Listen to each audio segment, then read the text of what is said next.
أعوذ بالله من الشيطان الرجيم. يا أيها الذين آمنوا استعينوا بالصبر والصلاة إن الله مع الصابرين. ولا تقولوا لمن يقتل في سبيل الله أموات بل أحياء ولكن لا تشعرون. ولا تقولوا لمن يقتل في سبيل الله أموات بل أحياء ولكن لا تشعرون.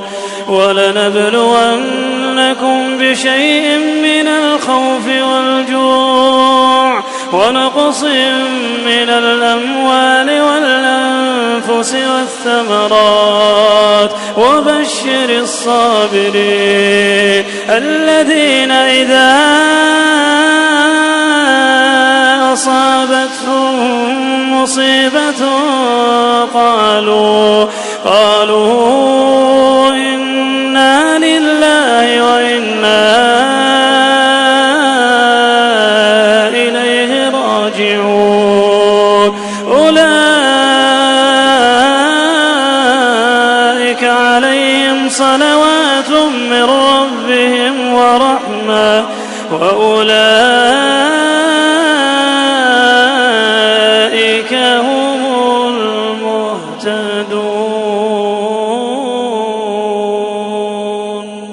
إن الصفا والمروة من شعائر الله فمن حج البيت واعتمر فلا جناح عليه أن يطوف بهما ومن تطوع خيرا فإن الله شاكر عليم. إن الذين يكتمون ما أنزلنا من البينات والهدى من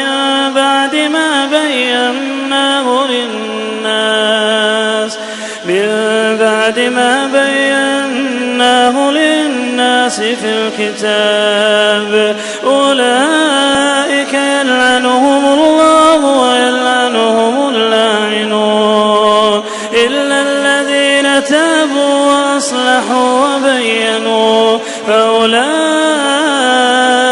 أتوب عليهم وأنا التواب الرحيم.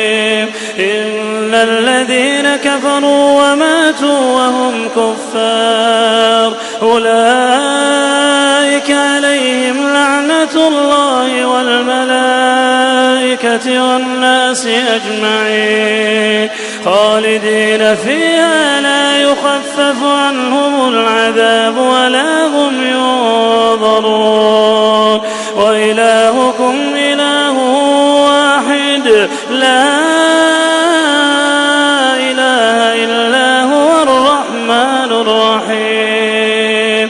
إن في خلق السماوات والأرض واختلاف الليل والنهار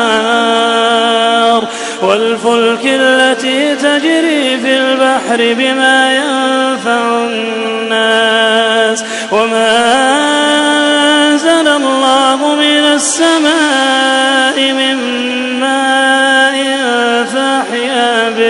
فأحيا به الأرض بعد موتها وبث فيها من كل دابة وتصريف الرياح والسحاب المسخر بين السماء والأرض